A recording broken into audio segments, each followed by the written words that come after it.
Chris Wynne, I was talking to him on Facebook chat a little while ago, a few days ago, and I asked him, what should I ask Callahan? And he said, ask Paul what a blowy is.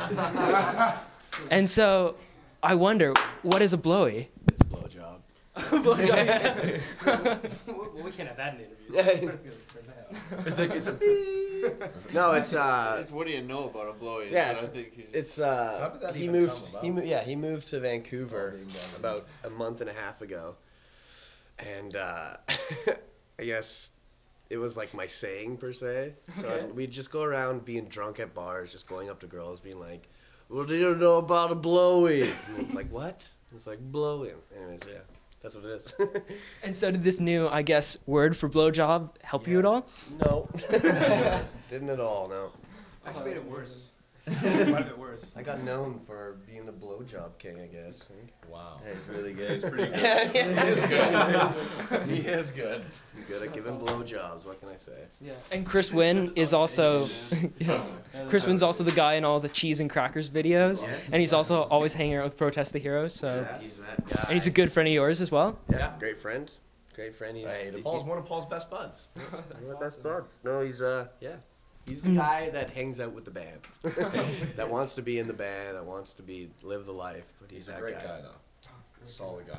Here's your chance to get back at Chris. What would you want to say about him on camera? Oh, I'd need to think about that. Yes, weird sexual.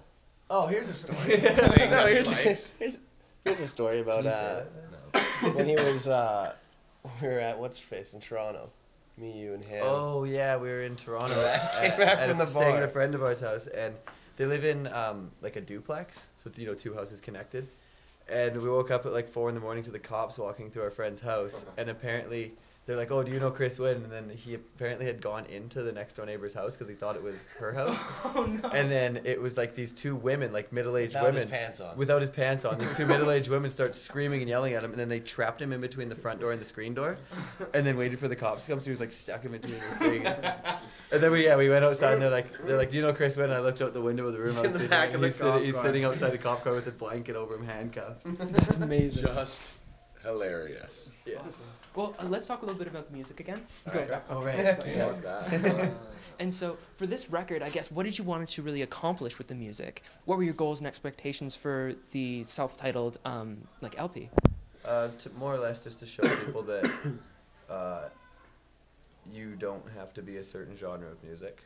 You don't have to be a metal band. You don't have to be, a hardcore band. You don't have to be a rock band. You can mix everything together and be music. To be different, and you won't get like lost in the scene. Like there's just so many bands that are doing the exact same thing, right? So. And not even like and it's just kind of jokes too, because like straight up, there are parts that you could call a two-step part in our music. There's parts that you can call breakdowns in our music, but straight up, like it's just rock and roll. Yeah. But today's world has put so many labels on rock and roll. Like just because we have screaming in our music, we're a hardcore band. That's kind of weird, don't you think? Yeah. But right, like you'll see people like Callahan's a hardcore band. Well, we're not a hardcore band, but we're not a rock and roll band either. We're just not a a metal band. band, we're just a band. We have loud amplifiers and we play music. You know what I mean? Like Absolutely. you know what I mean? And that's kind of what I would think was the point we're trying to cross or trying to make, is that we're just we're writing tunes. We're writing tunes that we like. Hopefully everybody else will like them. You know what I mean? Absolutely. And I think one point in the song Zombie Walk Cellphone Talk, right at the beginning, where it starts out like really big and powerful, and then it goes do do do do do do do do do. Was that like a conscious choice to add that sort of weird part in it to throw people off? off? It was originally like it goes into that clean part and then it kicks into a heavy part. But Paul brought up the point in practice one time. Why don't we make that clean? Yeah. And then in the studio we did Added the xylophone. xylophone. Add the xylophone. Yeah. With It's kind of like a Frank Zappa sort of on feel to it. So Yeah, it's weird that you mentioned that too, because that's a part that like I'll hear that more than most parts of our songs. That it's because it's so left field, like it's completely it different. really stands And out. people are Sounds like, like okay, so you got this sort of thing going on, and then all of a sudden you're like Zappa. It's like, what the fuck? Yeah. Where did that come from? But that's the kind of thing, like you do those kind of things, and kids, not as kids, people will remember that, right? I notice a lot of the time, like with that part, well, obviously more than any part in the rest of our set, like I'll look out at that part and see people laughing Yeah. in a good way. They're like, Yeah. what's this?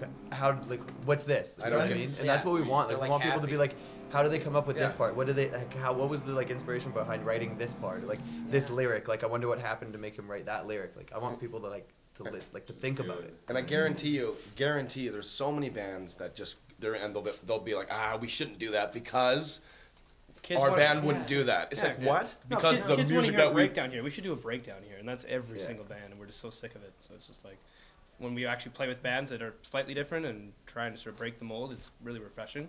And that's kind of like what we want to do as well, is just to be different, you know? Because Kind of like Rush. yeah, next Rush. Callahan is the next Rush. That's hilarious. Second. Amazing. If we have to hear the acacia strain chord one more time, I'm sure Chris is fine with that. Yeah, Rev's the resident metalhead in this band. That's what I was going to say. But that's like, the thing. None of us listen to the same music. But we do. We all have similarities. But it's like we know our genres. Yeah, we all listen to specific types of music. You know what I mean? Mm-hmm. From, 90s grunge to jazz. To, Do you know what I like- mean? And but it And that's why doesn't it comes out. interfere. Like I mean, I can sit in the front seat with Rev and listen to metal all day, or he can sit vice versa in the front seat with me. Because usually when we drive, that's who usually plays the music. Or he can listen to you can listen to Jimi Hendrix, and it's great because like I'll ask questions about and educate myself on that style of music, vice versa. Everybody's happy, right? Yeah. I only listen to Stevie Nicks. All he listens to is Fleetwood Mac at the current time. And That's nothing to be ashamed of. No, nothing to be nothing to be ashamed ashamed of. Something to be proud of. But man. you can tell, because it's like, it's funny because we'll be listening to music and then all of a sudden it's just Styles with his earphones and gone for 2 hours. like great. Stevie Nicks and Fleetwood Mac. Amazing. Because I think that's the great thing is when you try to break away from, I guess, fans' expectations and do something that's different and makes you, I guess, your old fans appreciate you more and finding new fans as Those well. are the bands that last, right? I mean, all these bands nowadays. I don't want to say all these bands, but there's, 90% of the bands out there right now have like a 4-year shelf life, and then they're gone, and you forget about them 2 weeks later. Absolutely. But like it's bands like I feel like bands like us that people remember, like a timeless band. You know what I mean? That's awesome. Yeah. Well, I think so at least. That's awesome. Well, thanks so much, guys, for standing around and talking to me. Oh, that's great, guys. Thank you so much. Of course. Thank you. Wicked. Thanks. Good looking guy. Thank you.